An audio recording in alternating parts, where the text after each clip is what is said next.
All right, so just sort of as an introduction, we've been working with Canonical since the 0904 release, and it's been awesome.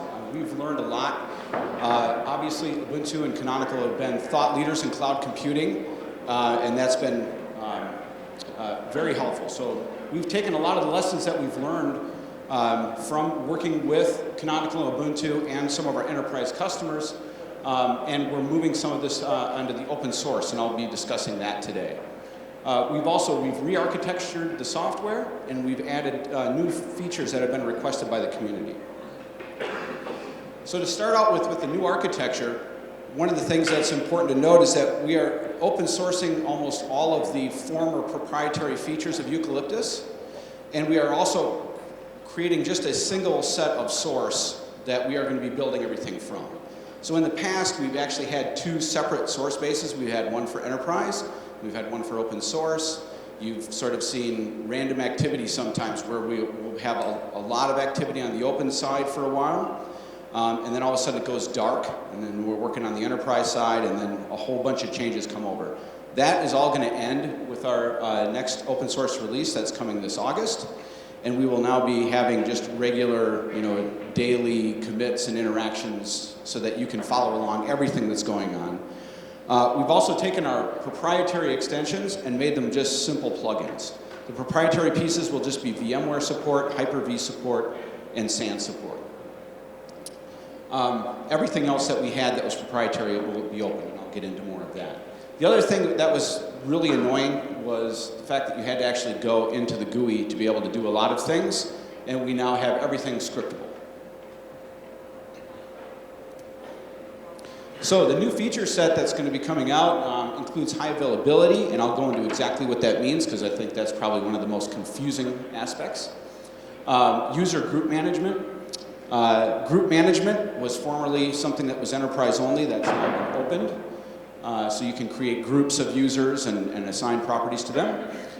We've implemented the IAM API implementation from AWS, and we've extended that with quotas so that you can actually place quotas on some of the users and groups, and I'll talk about that more in a bit. Reporting, we've added in reporting capability. Windows guest support is now fully open and implements the Amazon API for the complete Windows lifecycle. And we're also adding boot from EBS, opening that. So high availability, I think one of the things that's important to note is that generally we cannot save a user from a poor application that's not highly available. So if you write your application and you're trying to utilize local disk and then that machine goes down, there's nothing we can do to help you, all right? You still have to write your application as highly available, but what this provides is the high availability of the Eucalyptus service itself. So you'll always be able to interact with the cloud service. The cluster controller and the cloud controllers will be highly available. So that's really what we've implemented. We will be able to detect failures and notify the administrator, and we also have component failure recovery procedures. So if a node does go down, then we have a set of procedures that gets you back up into a highly available mode. So as an example, this is how you might have a setup today for a typical configuration. You'll have a cloud controller, Walrus, which is our storage service. We'll have a storage controller,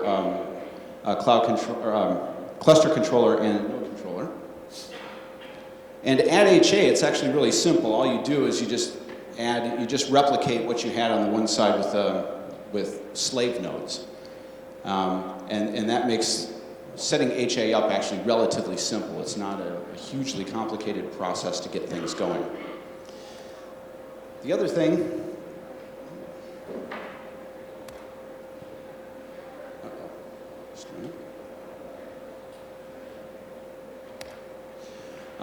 is that you don't need to have 10 machines in order to produce an HA system. We also have, of course, you could already set certain components up together on a single node, and if you want to just replicate that so that you have those components on a second slave node, you can do that. So it doesn't have to be hugely expensive to create an HA system. One of the things you'll note, though, in all these is that we've always had one switch. So you always have some single point of failure in the system. Obviously, when you're setting up HA, you have to set your data center up correctly to be able to make sure that it is HA capable as well.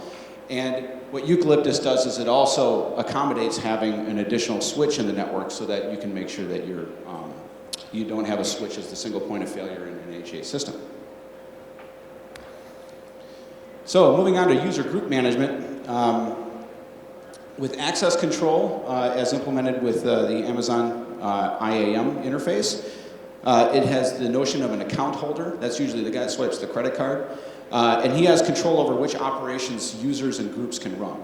So as an example, if you don't want some user to be able to run instances on your cloud, you can set up the access control so that user doesn't have that ability. And then with quotas, it was an extension. You can actually put limits on certain Eucalyptus artifacts. So as examples, the number of volumes you're creating, the size of those volumes, how long you let an instance run, those kinds of things. And then we also have added in identity management integration. So LDAP and Active Directory now integrate. And you can just take your pre-existing service and map it into the accounts, groups, and users of Eucalyptus.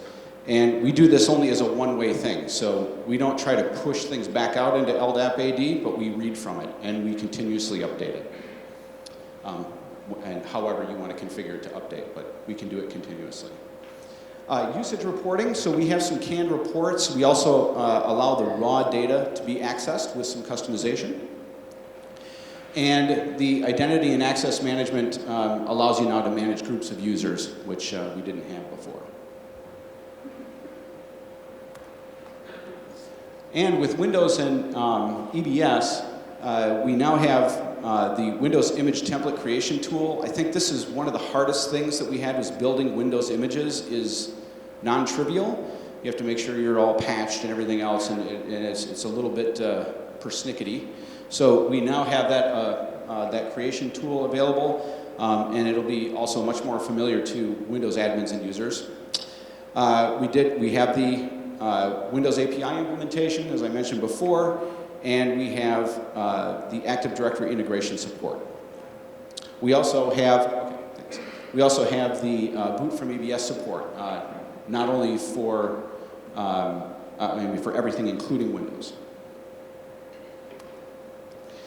And the timeline is we'll be feature frozen on July 15th, and we'll have general availability on August 15th. And we're doing that to make sure that we can align with the current canonical schedule. So that's all I have for the presentation. If anybody has any questions.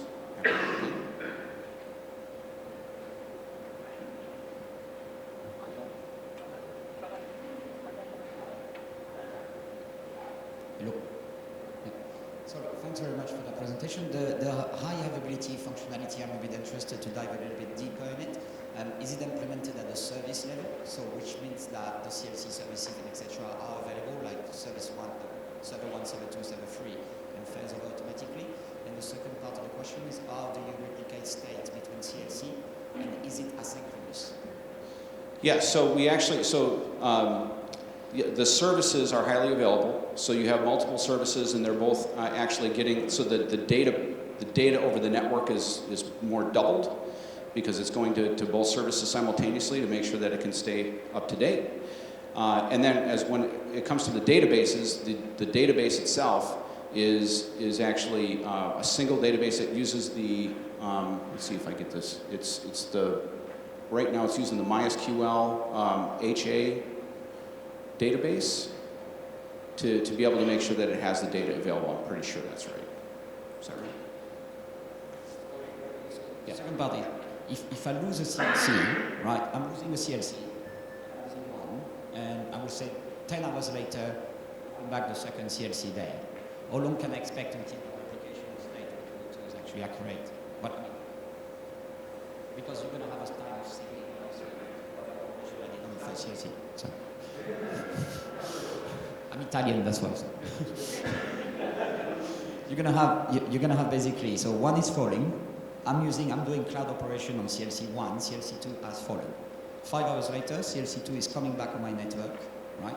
how long until I can reuse CLC2 with the same state of the last operation? So what I'm trying to say is the sync, what do you expect? And that's why I was asking if it was asynchronous, if it does happen in the background, and at, of course, at time that we want, or is it actually suddenly you can't do anything with that CLC until I'm syncing? I believe the answer is that it only takes a few minutes for it to get back into sync. And of course, that'll depend on some of the speeds of the network and how close in proximity to machines and things like that. But yes. Anybody have any uncomplicated questions that you should have probably done offline? Anybody else? Okay, great, thank you. All right, thanks.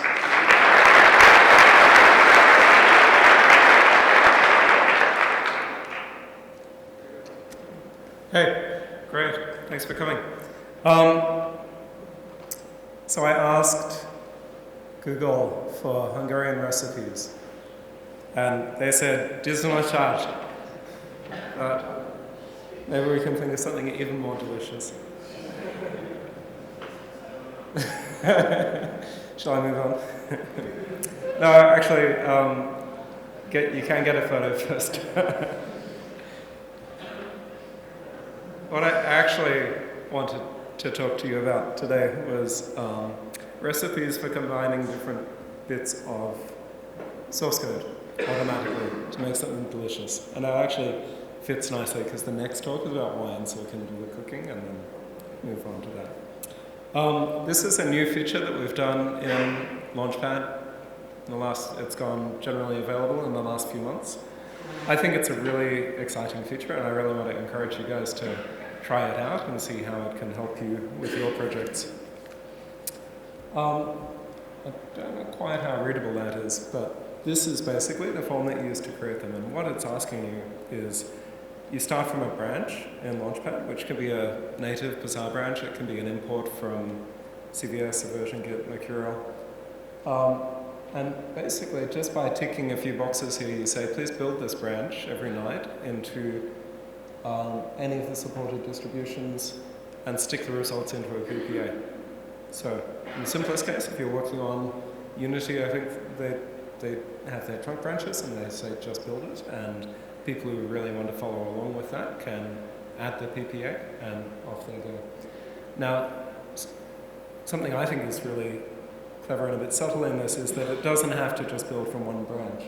You can put a recipe, it's called, down at the bottom, which says take the packaging information from the Ubuntu branch and combine it with the upstream trunk branch. So even if the project is not a native Ubuntu project, or if the upstream doesn't have packaging information, or if the Ubuntu branch is not right up to date, you can mix and match. And then whenever any of these branches change, it will recombine them, build a source package from that, and then build binaries from that. And yeah, so as I said, this spits it into a PPA, so you get down here the latest builds of it, the success or failure of them, the history of builds. One thing you can do with this is use it as a kind of cheap continuous integration thing. So you might, as well as encouraging people to install and test the packages, just use this as a way to see when I build my package on Hardy every day, which maybe you don't normally do, does it pass or fail? And you'll get an email and also an API that you can call to see what happened. So that might be something that upstream developers like to do. You don't need to have any special access to any of the branches involved to do this. So if you're an Ubuntu participant who might not be a core dev and might not be upstream on a project, but you just care a lot about that project, you can set one of these up. Anybody can do it. And we see this, people doing this now with just particular packages they care about, getting a daily build, encouraging people to use that daily build. You can have one PPA that builds a whole bunch of related projects, packages. So there's this amazing thing, Project Neon, to build all of KDE tip and let people see a kind of preview release of that. And it's nice that people can then be tracking the tip of a set of packages that they care about while still staying on a kind of otherwise stable and unchanging platform. So you don't need to go to Oneiric right away to see, you know, the cool stuff that Unity or DX are doing in Oneiric, for instance. You can just get that one PPA for the bits you care about. And also the opposite of that, you can use these very easily to say, take the version of some package from Natty and apply a few fixes perhaps, and then build that back into essentially a backboard for some previous release. New proposed changes, we see people starting to use this in a bug report. If there's a thing that's maybe a bit hard to reproduce, they say to the user, can you install from this PPA and, you know, tell me if that works or not. Yeah, catching whether something's happened upstream that's going to break it in Ubuntu before we try to bring the whole thing in. And well, I might also mention you don't need to do it from the trunk of the upstream. Any branch that you can get into Launchpad, you can recombine with any other branches to do this. So if you have maybe a long-running experimental branch in some project or in the packaging for that matter, I think this may have been done for some Python transitions, then you can get a PPA which tells you how that's going to work. And it's been pretty popular. This only went generally available, I think, a month or so ago. There was a closed beta behind that. We've got nearly 500 different packages you can see up here on the index building away. You should try it. It's a really nice feature. I think it enables things that were technically possible before, but now more automated and more easy for any particular person to set up. If you have used it, we can have questions now, or you can come up to me, the guy with blue hair, or any of the other Launchpad people here, and ask us about it during this. And thanks to Matula magazine, the Hungarian culinary magazine, for hopefully being good sports at funding their recipe. Yeah. Is there going to be support for any sort of archiving of maybe the last 5 builds in case you need to switch between them or something? Yeah, that's a good question. I don't know. Do you know? No. Okay, so it's a good feature to consider. That would obviously be useful if it breaks or breaks today but worked yesterday. I'd like to see it eventually give you a trend kind of picture, the same way that Hudson can do.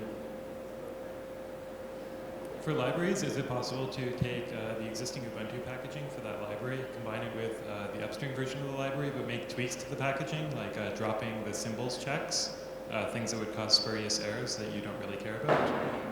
I just realized that leaning towards you is not going to help enough in trying to hear what you said. But I think you were saying, can you change the package so it relaxes some of the build stuff? Yeah, you can combine any number of branches using, or any reasonable number, by using either bizarre merges or just copying particular directories. And you could have a branch that just turns off checks that you don't care about doing there. Any other questions? Oh. So my question is the Launchpad build farm up to the increased usage of the build farm that this is going to cost if it's used extensively? Yeah, so I think Francis would like to answer. Yeah.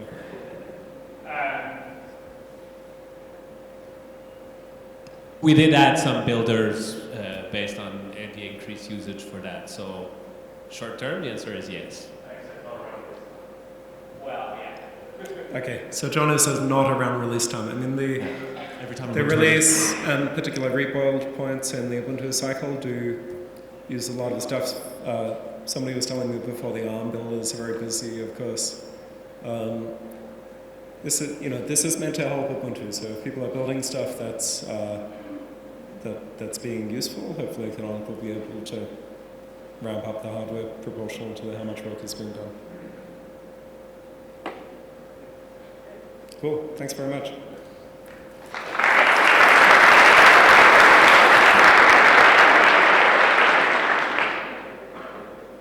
Okay, hi. So this is the wine presentation. I'm Scott Reci, Ubuntu's wine guy. And if you've been with Ubuntu for some time, you might know that there's too many Scots. So you can call me Yokazar if you really like. Okay, so wine. Wait, first we show of hands. Who here secretly uses wine? Okay, you're terrible at keeping secrets. All right. So wine, it's still here, right? About a third of all Ubuntu users ran wine sometime last week, some application, according to Popcorn at least. It's better. Since I last spoke, maybe about 2 years ago, it's approximately doubled in size. The test suite's doubled, the amount of code is doubled, and the amount of apps that work even further up. And it's not stopping, right? So we as a distro might as well make wine work. So what I've been doing these past 6 months is working on a tool called Winetricks. There's a prototype available in Natty. It's a tool for helping wine work. And the way it does that is it installs Windows applications for you. I showed this to George yesterday, and as he put it, it's kind of like apt for Windows applications. The way Winetricks is, it's moving very fast. We've been adding about 2 to 3 games to it every week. So, I mean, there's about 2 games coming out every week, but it's getting huge. So, things are worthless without demos, so here's an amazing Winetricks demo.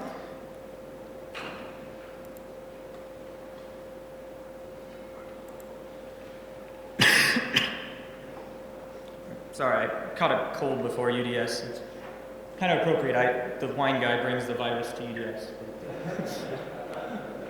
Okay, so this interface you're seeing is temporary. It's just Zenity stuff. Most of the work has gone into making the actual application work. But if I go to install a game here, my enter button is missing. Okay.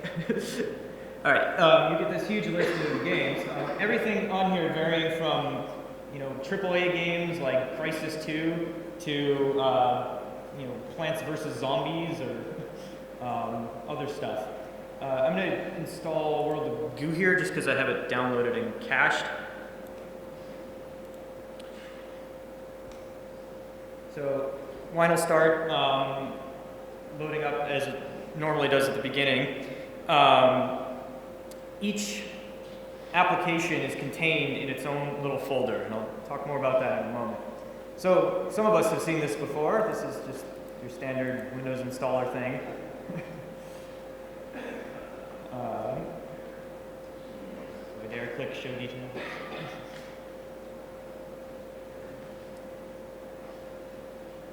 Makes me dirty right now. Maybe later. All right, and so now it's installed, and if I wanted, I could run it from the normal Wine way, right? Okay.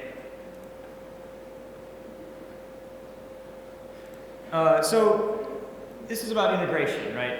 Winetricks, and it's not apparent from just running it like that, but it does work around wine bugs automatically. One of the most common complaints about wine is having to do all these sort of tweaking to it, right? You got to manually edit registry entries sometimes and all this other crap. And Winetricks will just automate all that for you. So, as I kind of mentioned, apps are isolated. They're contained in their own folder on the entire virtual C drive. We call it a wine prefix. And if you want to remove the app, you just delete the prefix, and it's all gone. So this could be a part of Software Center. It's a way for installing apps. It goes into the user folder, but Winetricks is designed to be callable from the command line. So it could very cleanly integrate into Software Center itself, both for adding and removing apps. And to make that point clearer, here's an even more amazing Winetricks demo. So what's cooler than being callable from the command line is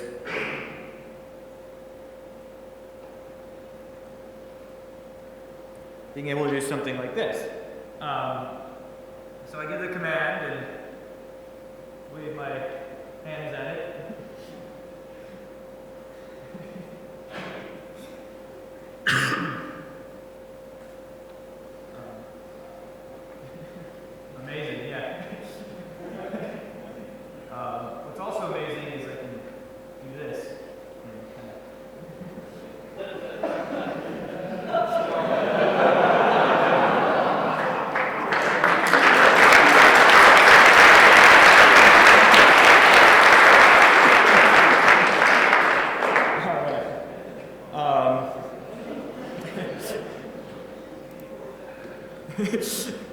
Good question. Can we port it to Windows?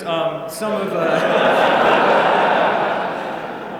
of Winetricks actually does work on Windows 7 for, I don't know why, but. So, this kind of automation, right? Every app in Winetricks has an automated install. Most of them use AutoHotkey, which is a Windows program. It works on Wine. It works much the same way as LDTP on Linux, so we can automate the same way. I can use this not to automate only installations, but also benchmarks and test cases. So if we reproduce a problem, we can automate it and detect when it's fixed and if it breaks again. So going from there, right, I can create daily test scripts, charts. We can see our performance going all day, when it drops, when we install a new video driver, what happens. All nice sort of quality assurance things. Although, when I was a kid, I used to fantasize about being a video game tester, and now I can test all the video games at the same time. So, just to make this more dramatic as to how this might be useful, if we run the 3D Mark we just installed on my poor little netbook, we can see what happens when you try to use an Intel card to use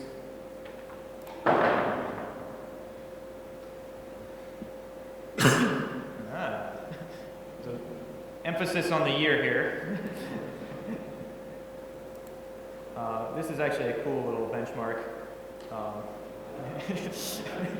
That's not me, but unless I just crashed it, I don't know. Maybe? Doesn't work on the projector? Maybe. Oh well. The spoiler is it doesn't work anyway.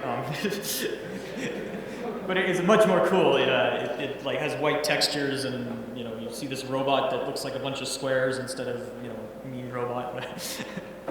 Okay.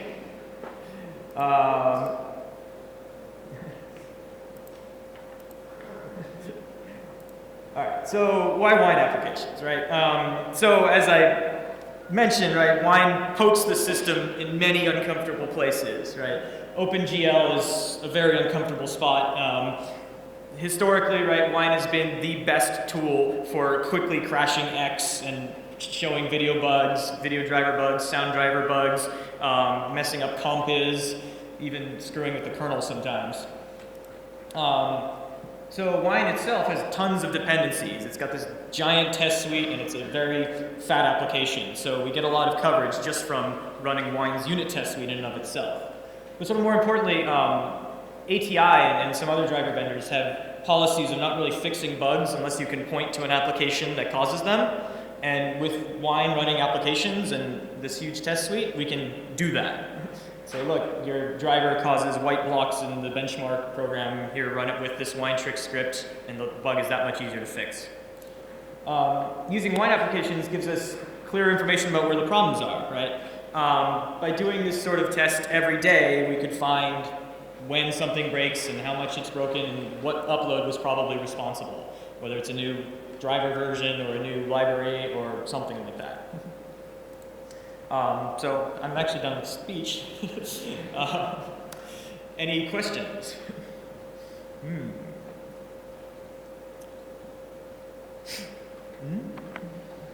Wait here. Hello. So what changes can we expect in Wine for sound improvements? Because I understand Wine is a bit sucky with sound. Yes, how can sound be less broken in Wine? So if you asked me that a year ago, I would have told you the solution was going to be using an OpenAL layer for Wine, where Wine has historically had a whole bunch of different sound drivers, and some of them were unmaintained, and it was kind of a mess using both of them. And the idea was, well, let's just shove this problem off onto OpenAL, and then it'll work on Mac and everything like that. Turns out OpenAL doesn't work so much. So now Wine is slowly writing its own Pulse driver, but to do that, there's some other stuff going on. Probably by 1.4, which I don't know if that'll be in Oneiric timeframe or not. It's hard to say.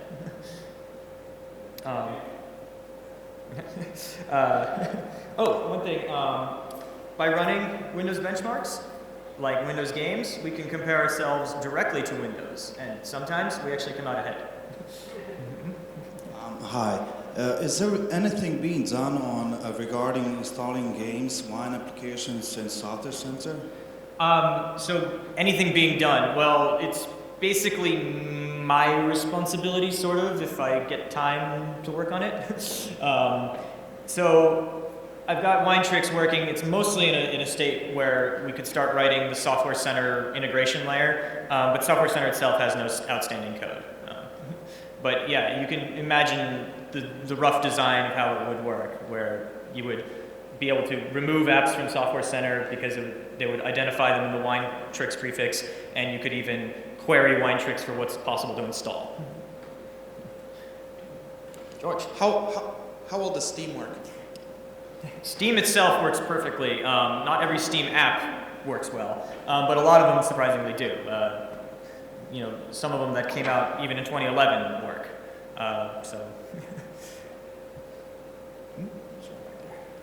Move, George. Yellow shirt. Is Wine integrated with some automatic reporting? For instance, a user tries an exe file and it doesn't work. So we've talked sometimes in the past in Wine about making like automatic reports of where a bug happens and crash reports and that sort of stuff. We don't do it for a variety of reasons. One is that most of the crashes that Wine sees are actually system specific rather than Wine specific. And the other is that not many people these days are actually tracing the latest Wine. They're using stable versions, they're using distribution packages, such as the ones I provide.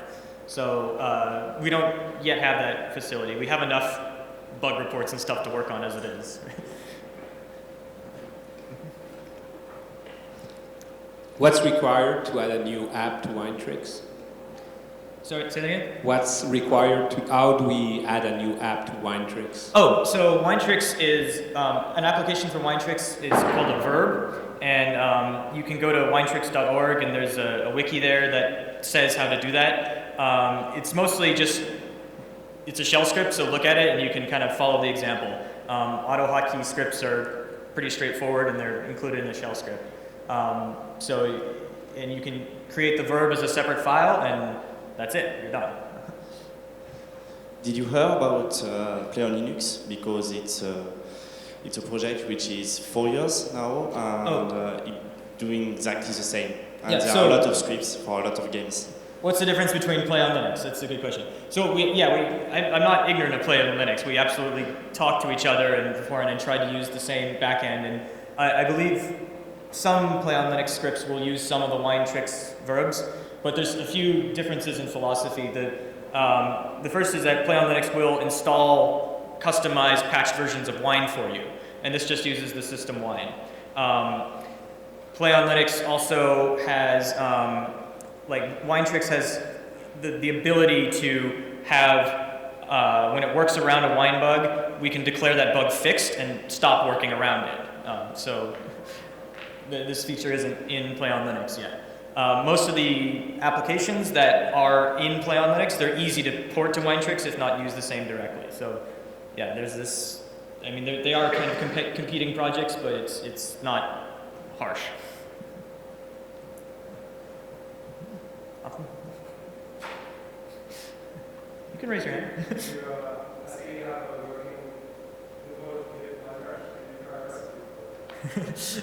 So the question is, if I tried a recipe for wine, I would.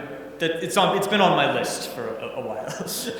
I would like daily builds of wine, and daily builds of wine to test wine, and then daily builds of Oneiric on a stable wine to test Oneiric. So, and maybe both, just to be crazy.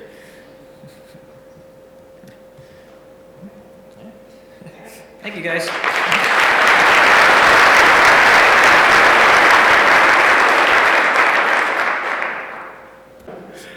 I'm here to talk about the Ubuntu One application developer program. Can you hear me okay? You can. Right. I work on the Ubuntu One team. And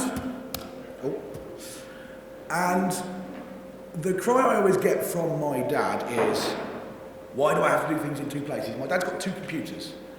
There's the one upstairs that he does work on, and there's one plugged into the television. And he always has to configure things in both places. And he has to set up his files in both places and so on. So we invented Ubuntu One, hooray.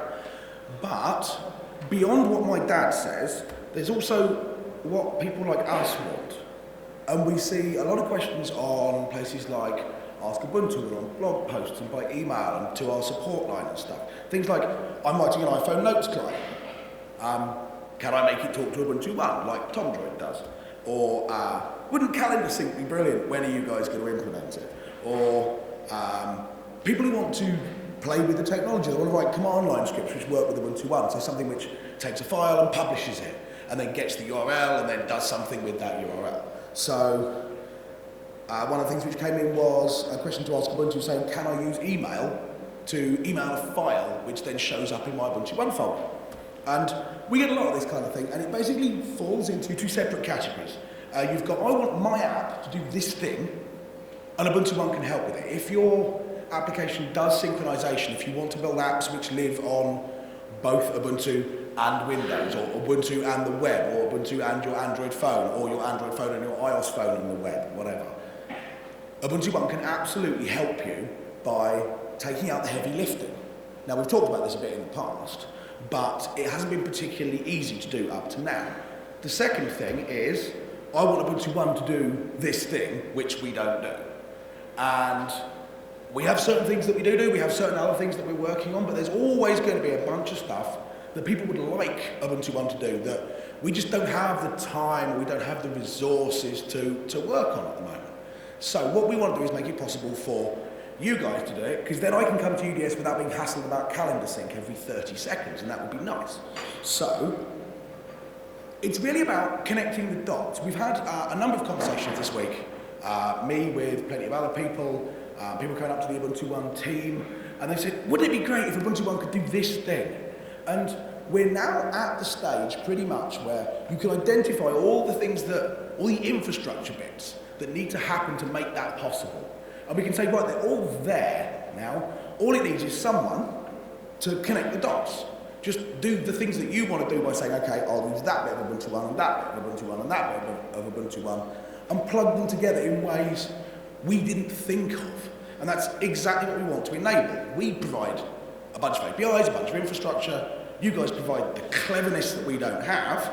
Everyone wins. So, to pick one example, is Mario here, the Shutter guy? Who is he? There he is at the back, right?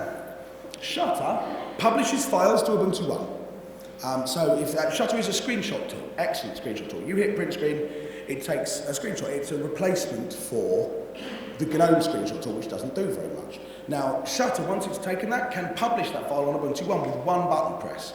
And the Shutter team did this not only before we had the app developer program, but before we even had any APIs.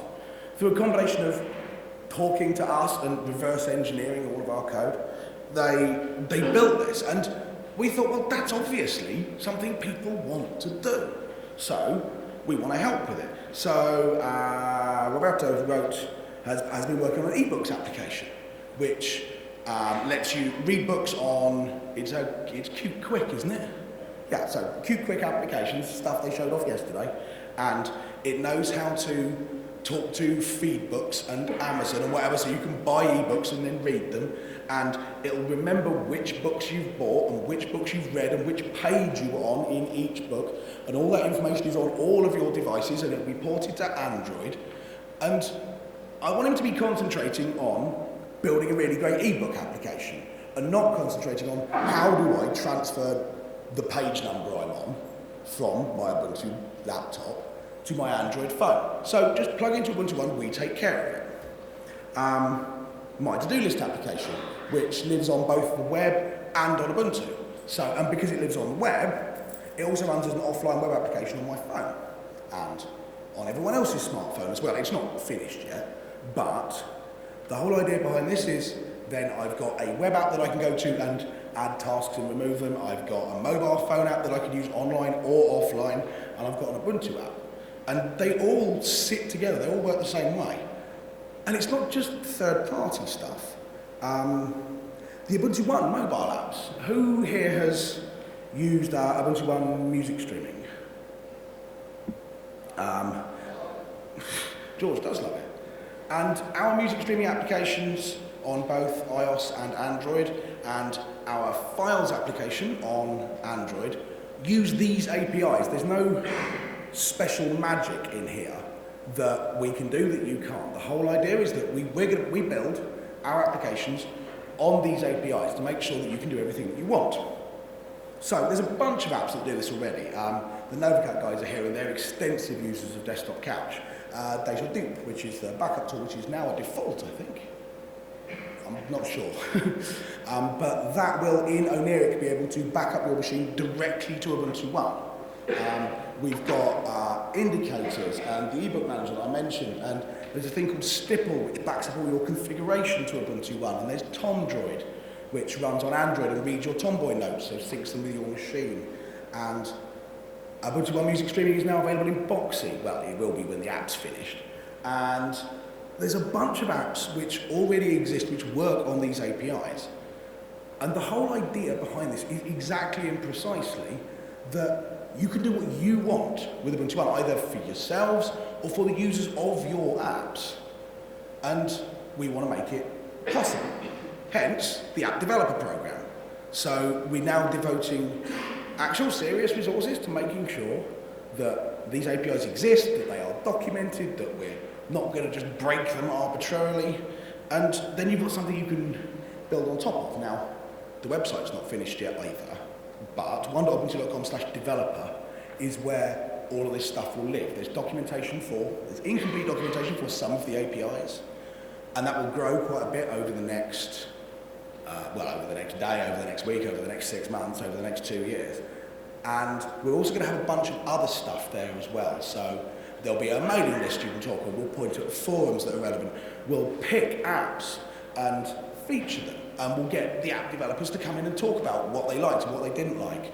Give us a chance to get some feedback, give us a chance to build decent things. To pick an example, one of the things I mentioned earlier, the Ask Ubuntu question. Can I use email to upload files into my Ubuntu One account? Now, I originally intended to actually have a demo of this, but then I was in a pub till 4 AM. So I'm going to talk about how I did it. The way it works is you could do this yourself. You don't need any help from Ubuntu One at all to build a service which allows people to email files into their Ubuntu One account. You set up a completely independent website on, I don't know, Google App Engine or something like that. That website needs to allow the user to sign in with Ubuntu One.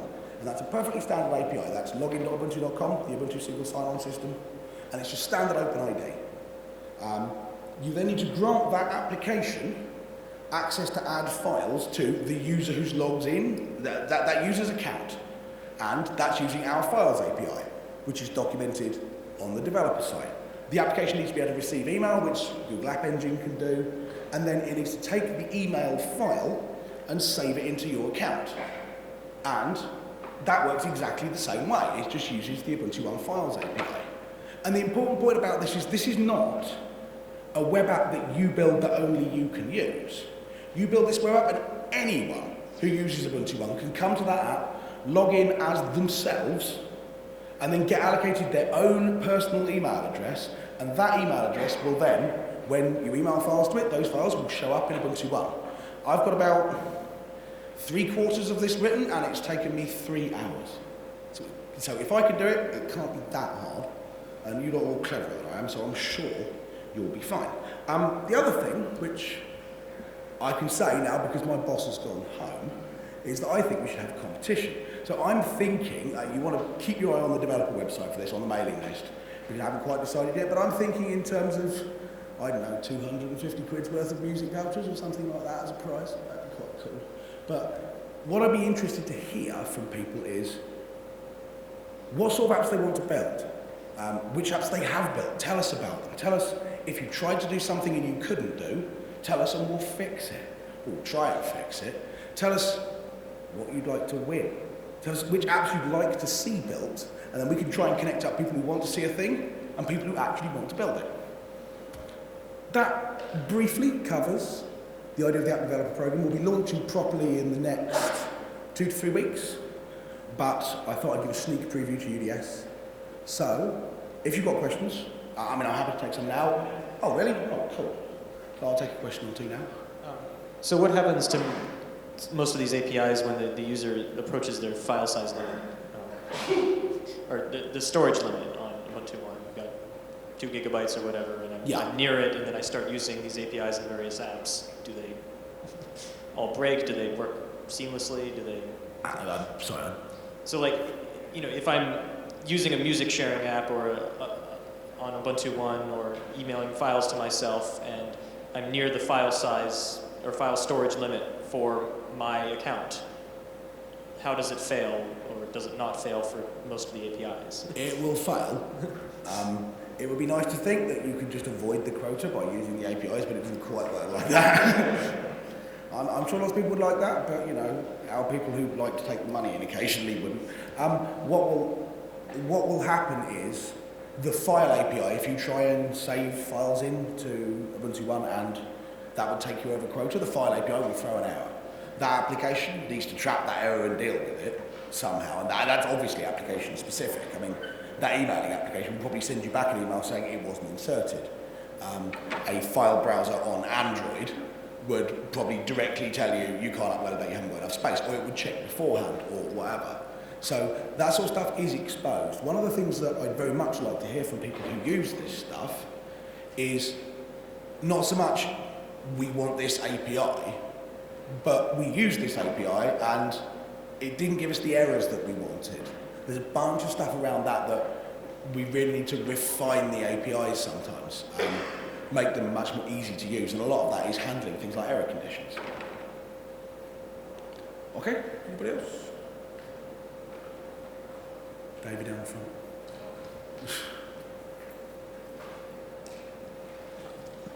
Hello. So, how are you managing security? So, with the example of the email thing, are you saying I could write this app and anyone can use it? That's great, but why should anyone trust me? That's up to you. That's not between us and you. That's between you and your users. So does the person that creates this site, could they potentially have access to my entire Ubuntu One share? Do you have granular access? We will have granular access to individual bits of files. That sort of thing depends quite a bit on what the API is. So, for instance, if you're storing data in Ubuntu One, which my task manager application stores data in Ubuntu One, it doesn't store files. So it's using Desktop Couch and the CouchDB syncing stuff. And that is quite granular. For instance, that application, it's a third-party web application. When a user logs into it, they grant it access to one specific database, which is just created for that app, and that's it. Can't read any of your other data, can't read any of your files, nothing. It's just that. We haven't quite got that granularity with files yet, but we will have. But yes, you plan to have like a bucket that I can have just for this one. Yeah, absolutely. You'd want to tell your emailing thing. Here is the folder that you can put things in, and you can only put things in that folder. Works so for me. That kind of thing is a growing piece of work. Okay. Does the API encompass offline sync for things, or how does that kind of fit in through Desktop Couch, or can you explain a bit more about that? Depends exactly what we're talking about. If I want to write an app that will work offline and then synchronize when I plug back in, does Ubuntu One work with that? Right. If you're storing data in Desktop Couch, that's done for you already. You've got Desktop Couch on your Ubuntu desktop. You save things into it, whether you're online or offline, and then we take care of making sure that's replicated up into the cloud when you go back online. For file stuff, if you're working on Ubuntu and you have Ubuntu One running, exactly the same thing. You work with your local files, and then we make sure that those files are copied up to the cloud, down to your other machines, as and when you go back online. For things like music streaming, you obviously need to be online. So if you, so the way our Android music streaming app works, for example, is that it caches files. So it caches things that are streamed to it. So you tell it just stream things live over the internet, but also store away a copy of the last 2, 5, 10, 50, 5,000 songs. And then if you end up in somewhere with a bad area, you lose coverage, then you can still play from the stuff that's cached. But a bunch of things, that doesn't really apply. I mean, imagine a Flash game on a website. You build a game that lots of people like, but they can listen to their own music in the game while they're playing it, streams it directly into it. For that, you're already online, so you don't have to worry about it. So it depends a great deal on the data that you're working with and exactly how your app works. Anybody else? Okay, thank you very much.